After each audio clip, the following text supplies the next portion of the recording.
Alright guys, so I'm done with the primary color of the albedo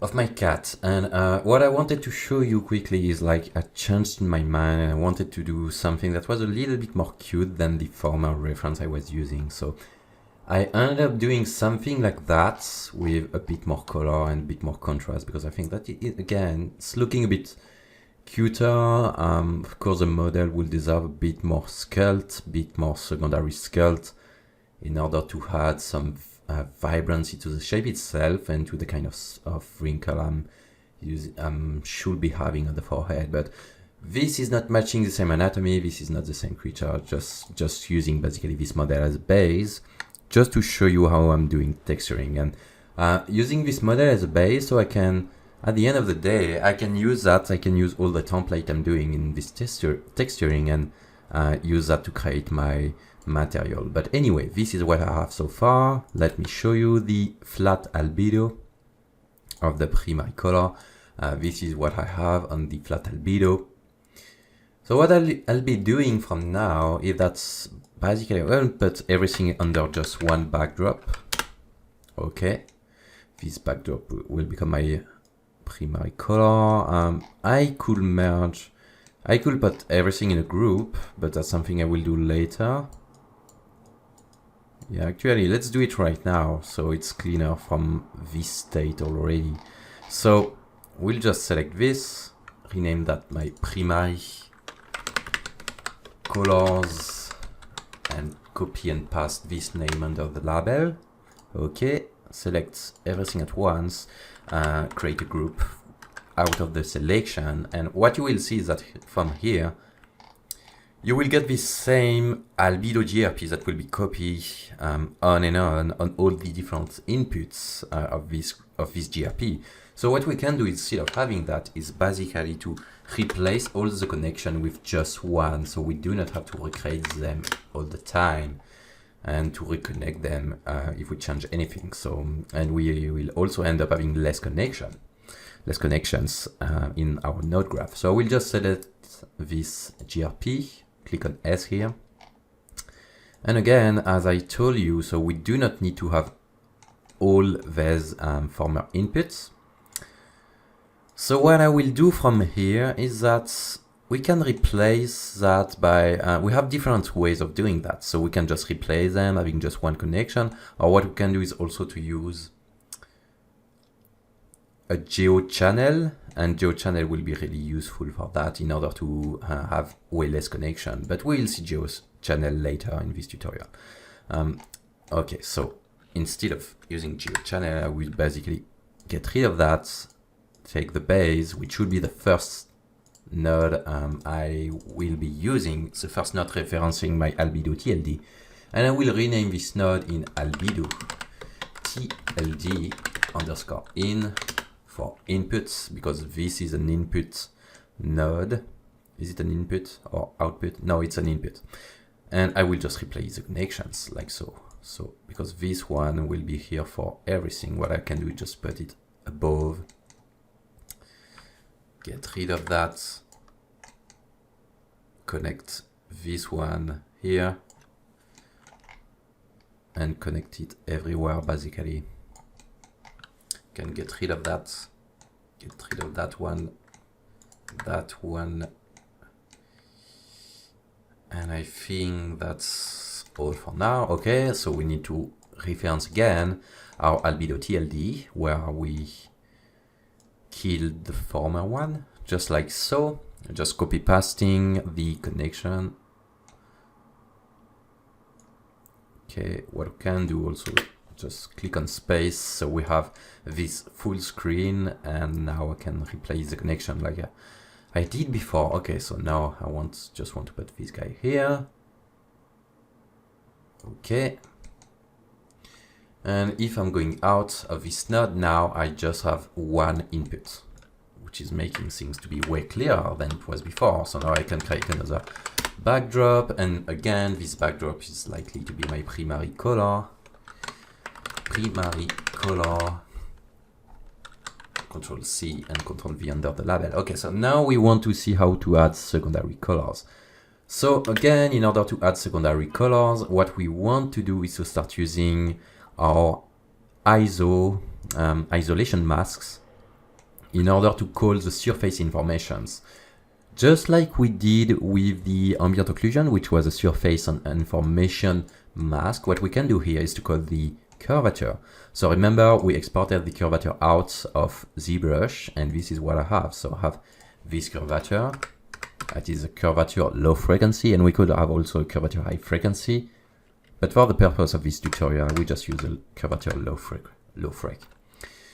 Okay, so let's create that. Let's import that into our node graph. So in order to do that, just need to create a new layer.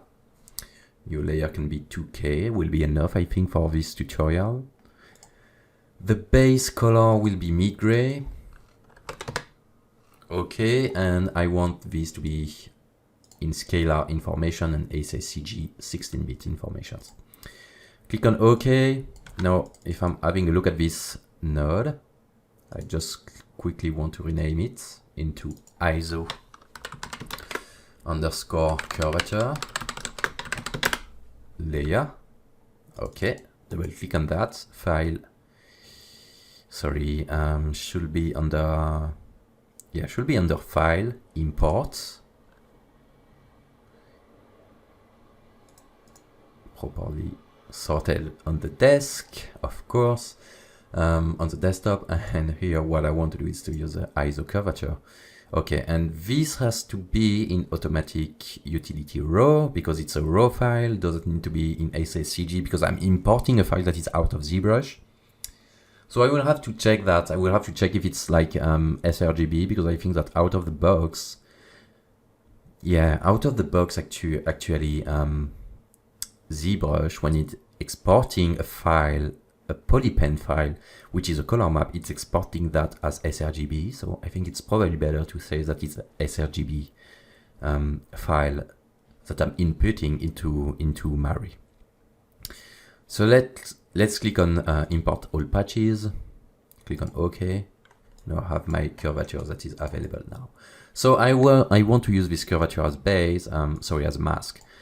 I want to use this curvature as a double side effect. So I want to use the inside, the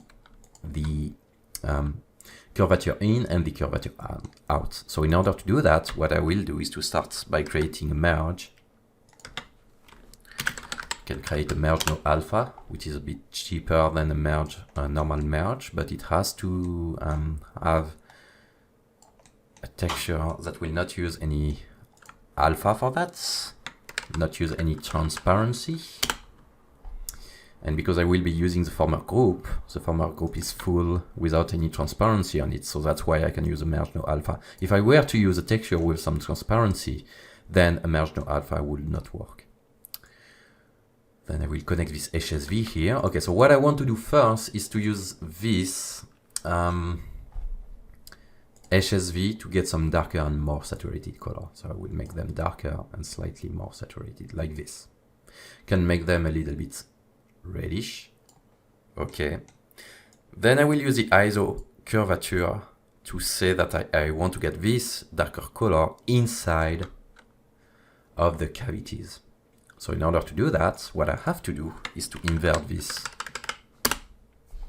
ISO curvature using brightness lookup, and I will connect this brightness lookup at the mask here, okay, and this brightness lookup, if I'm clicking here and doing a right click on this curve, I can do an invert, so now it will properly show me the inside of the cavities. So let's go back to this merge no alpha, and now I can like contrast it a bit more, so it's happening only inside of the cavities. Okay, let's have a look at the mask itself. Okay, so this is my mask. Maybe I want to contrast it a bit more. So it's really happening just inside of the cavities like that. Okay, let's have a look at this merge no alpha now. And do before and after. So this is after and this is before. So we have a bit of the volume of the model that has been transferred directly on top of the color which is something that we want. What you can do instead of making that to be slightly darker, I mean, you just want to make it just a bit darker, and maybe you want to saturate it even more. Something that I'm staying really subtle here. Whoops. And now we want to get also the opposite effect, so let's rename that. Curvature in HSV. Curvature in BLU. Curvature in MRG. Okay, now I can copy that. So I do not want to copy the mask because the mask has to stay on its own layer. So I will just quickly select that. Do Ctrl-C, Ctrl-V. Okay, start merging things like they were before.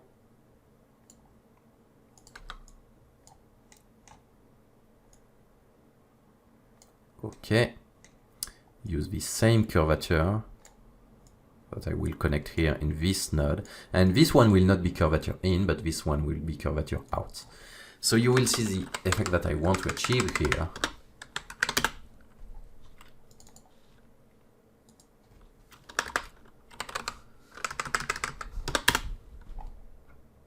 So I want to give more volume to my albedo, which is an easy way to do by doing that, basically. So you are using the curvature to indicate where you want to place your different colors. So at the moment, the same thing is happening, but what I want to do instead, if I'm just isolating this curvature out, is to make it to become brighter, maybe to kill a bit of the saturation, and to make it slightly more yellowish, using the hue shift. Okay, so now that I have the effect that I want, let's have a look at the mask, and the mask is the same as the one we were using before, because we just copied the brightness lookup. So what we want to do now is just to revert it to normal, to the normal behavior. Contrast it a bit more, maybe, playing a bit with the different volumes. Something like that, okay. And now when I will have a look at this curvature out, what I can see, if I'm just like showing it on and off, is that now I have also way more volume happening on top of my albedo thanks to this effect. So this is what we had before, something that was a bit flat, and now I'm having something with a bit more volume, and the volume is matching to my model, which is exactly what we want. That's how we create some procedural texturing. We are using the volume to indicate where we'll get the different colors. Now I can take this and connect it here. Okay, let's put that on the backdrop.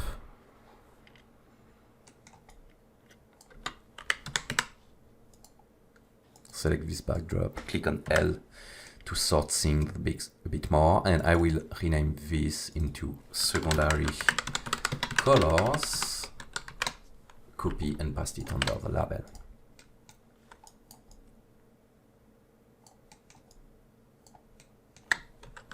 And save my project for now.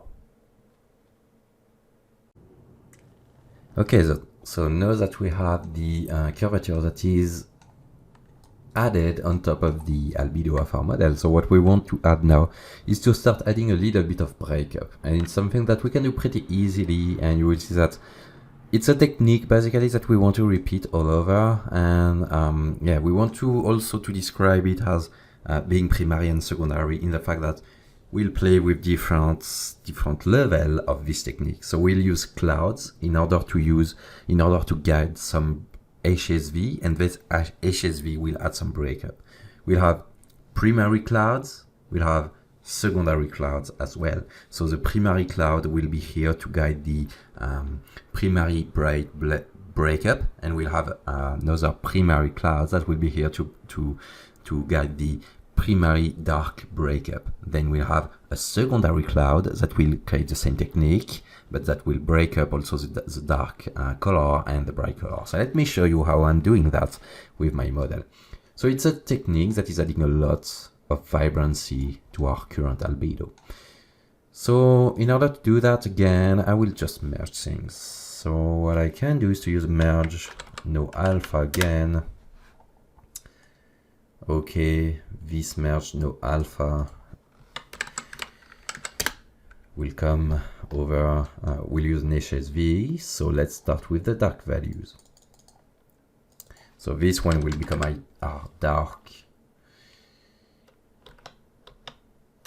underscore, or we can name that dark primary cloud HSV. Control A, Control C. Okay, let's see what this guy is doing. So I want to make it slightly darker at the beginning, something like that. Add a bit of saturation, maybe make it change a little bit of the hue to get some more tints to our albedo. So I will make it slightly darker, slightly reddish, and then I will connect that over of the former albedo. So everything is happening over and nothing is controlling the mask at the moment. So I need to use a cloud because I'm adding some breakup. So I will just simply create procedural cloud, connect this cloud into the mask information here.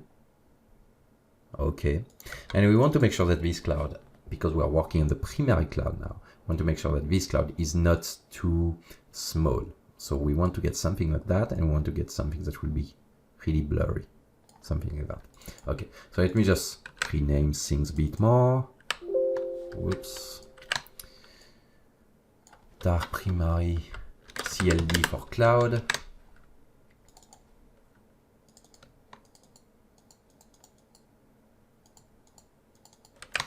Dark primary cloud underscore MRG. Okay. And now I will simply copy and paste this same setup like this, connect this again here, and instead of having a dark primary cloud, so if we have dark primary cloud, then we need to have bright primary cloud. We need to have opposite, right? If we have primary, then we need to have secondary. So we are working with opposite color now. So this one will be slightly more yellowish. Can be something like that, less saturated, like that, and brighter. Okay. And let's rename things. So bright primary cloud underscore HSV. Okay, so we just rename it, rename the other one like this.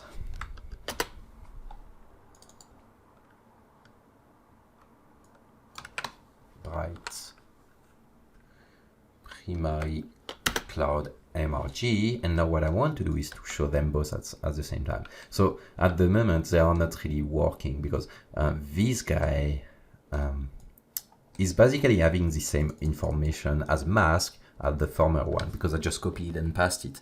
So what I want to do is just to select this primary cloud, and I can either offset it or I can just change slightly the size to something like that. And it's starting to add a bit more breakup to my albedo. So still not really visible, or we cannot really feel that at the moment on the model. So what I want to do is to, let me just select or pick the model, get rid of the mask information. Okay, so what I want to do is to copy and paste all of this setup like this. So I can have the same setup, but instead of using it for the primary clouds, now we'll use it for the secondary clouds. So I just need to redo the connections, show it again. So we'll start with the primary cloud. Okay. Sorry, with the dark cloud. So I will select the dark cloud, and instead of being primary, this one will become secondary. And secondary details are usually sharper and smaller informations. So for that reason, what I will do is to play with the mask informations to make them slightly smaller and slightly sharper. Okay, so let's see this mask. Okay, so I want to make that smaller to get more breakup, and I want to make it slightly rougher. Let's have a look at what this guy is doing now. Okay, so this is with and without it. So it's starting to add some breakup to the surface. And if you want to see even more, what you can do is to play even more with the roughness. And you will see that you will have a lot of information starting to show up on your model. So you do not have to make it that dark, or you may want to play only with the saturation. It's totally up to you. We'll make it slightly darker like that. Okay. And I want to do the same thing here. So bright primary cloud will become my bright secondary cloud. HSV. Let's copy only these informations.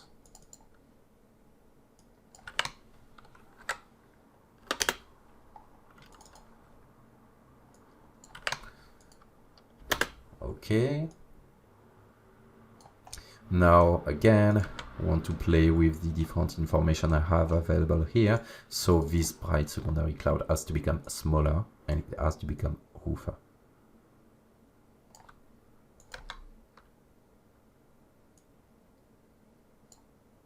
Something like that can work. And let's have a look at what it's doing.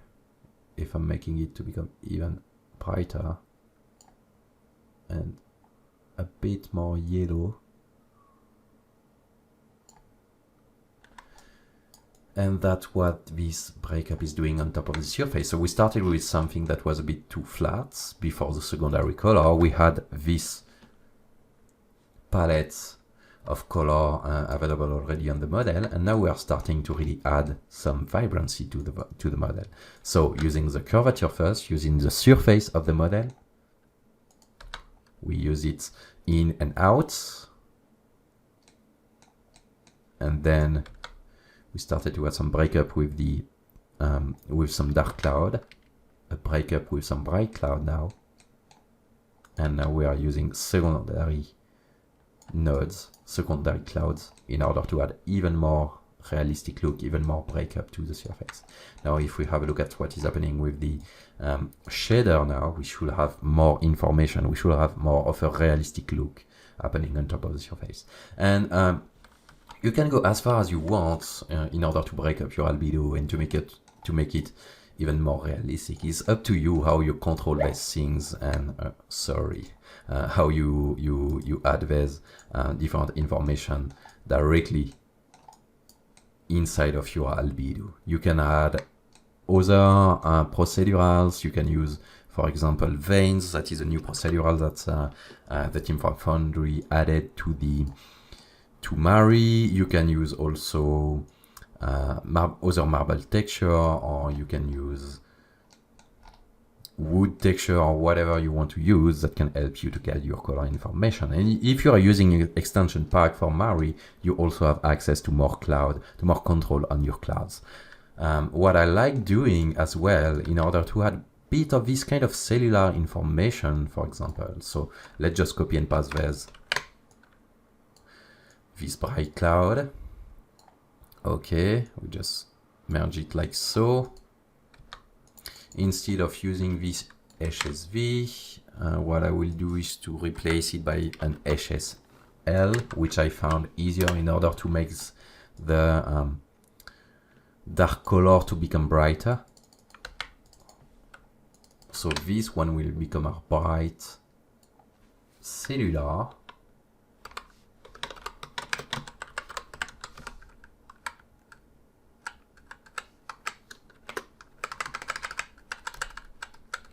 Okay, so bright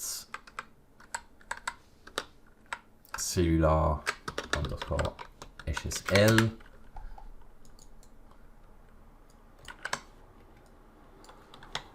MRG. Okay, so I will not use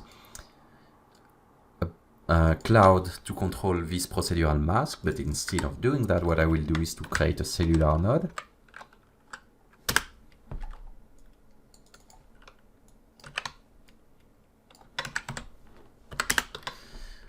and connect this cellular node directly at the mask.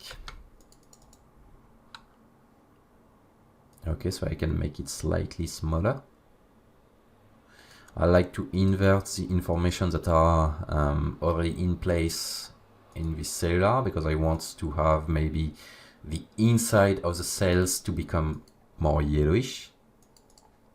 Make it even smaller, something like that.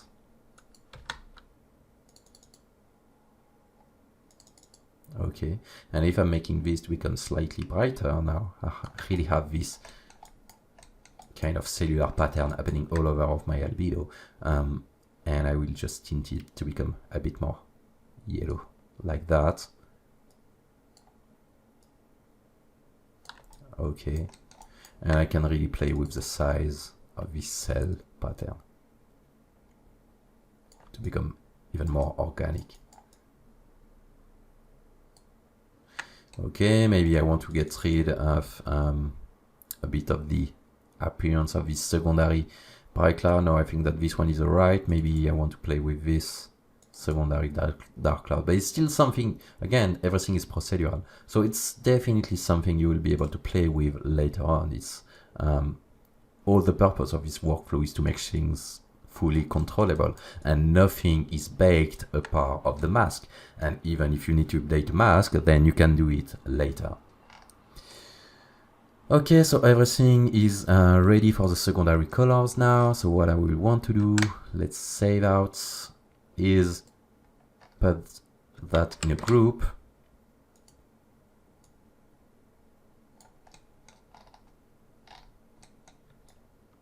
Put a backdrop. Rename this secondary colors and pass it as a label. Okay, and I will just simply clean the connections in this group. Just make sure that inside of your group you do not have any paintable nodes. If you have paintable nodes, you will have to have them outside of your groups, because at the end of the day, when you will transform that into a material, then material are not accepting any paintable information. You need to make sure that the information that you are putting inside of your material are procedural, or that they are controlled by GeoChannel, which is something that need to happen outside of the material. So this one will be my curvature in. Control A, Control C. Okay, I do not need to use this one anymore. I can replace this input number 2 by the output of the curvature in. I can rename this input into primary color in, so when I will go outside of this secondary of this group, of this secondary node graph, what I will be able to see directly is the name showing for the input, for the different inputs that I want to put into this GRP, which is making things to be way clearer to manage at the end. So secondary color underscore GRP. And I feel that now we are ready to move on with the tertiary colors. So let me just save this scene and jump on to the next video.